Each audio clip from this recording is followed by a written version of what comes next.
एक गांव फूलपुर। गांव में कुछ 100-150 लोग रहते थे।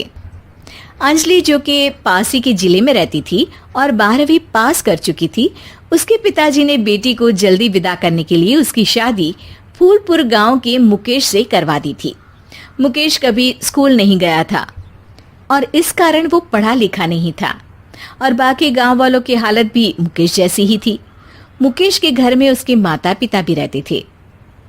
सासू माँ, मैं बाहर मंदिर तक जा रही हूँ, आधे घंटे में आ जाऊंगी।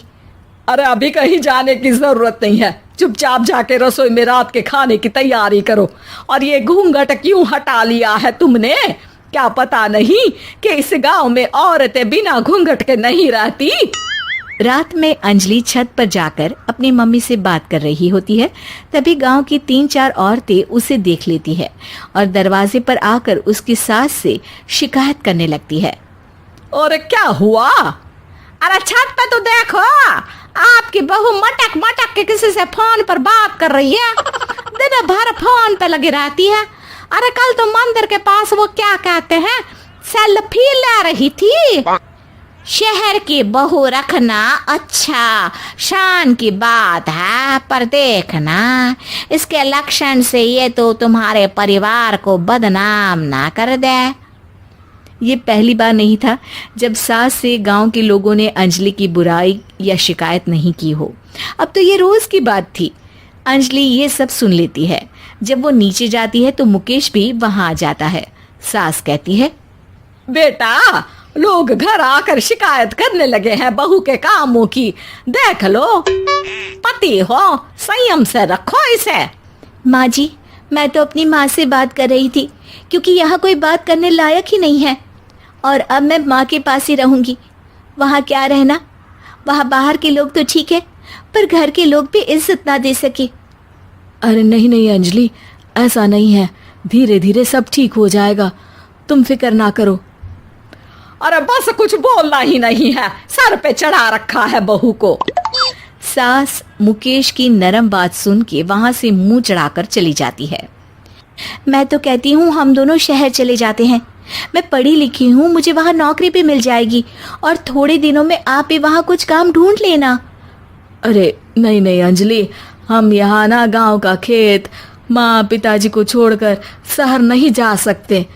माँ पिताजी को कैसा लगेगा और गांव वाले क्या सोचेंगे? ये कहकर मुकेश सोने चला जाता है और अंजलि की गांव वालों द्वारा बुराई का सिलसिला बहुत दिनों तक चलता ही रहता है। लेकिन अंजलि गुस्सा ना दिखाते हुए समझदारी से काम लेती है। बारिश का मौसम चालू हो जाता है।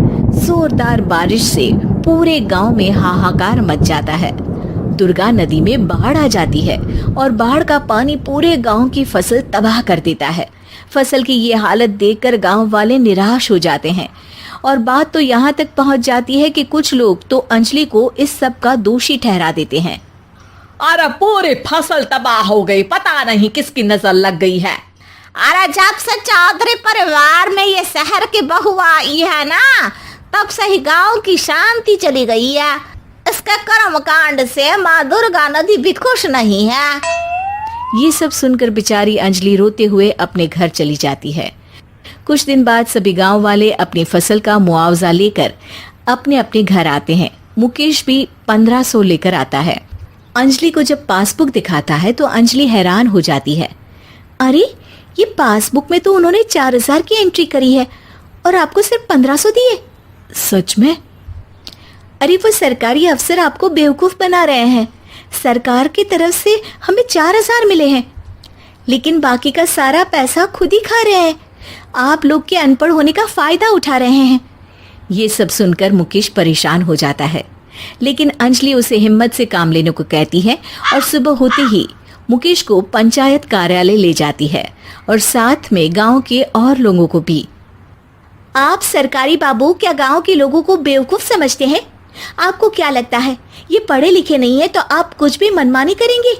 ये बेचारे दिन रात इतनी मेहनत करते हैं, ये हमारे अन्नदाता हैं और आप इनके साथ ऐसा धोखा करते हैं। अरे क्या बके जा रही है ये लड़की, किस धोखे की बात कर रही है? अपने कांड करके नदी माँ को नाराज करके हमारा नुकसान करके इसे चैन नहीं मिला क्या? सरपंच जी, इन सरकारी बाबू ने मुझे बेवकूफ बनाया है और मेरे हिस्से के पैसे खुद चट कर गए। बस ये सुनते ही सरपंच वहां से दुम दबाकर भाग जाता है। पता चलता है कि जनपद अधिकारियों ने गांव के सरपंच के साथ मिलकर सबके साथ धोखा किया है।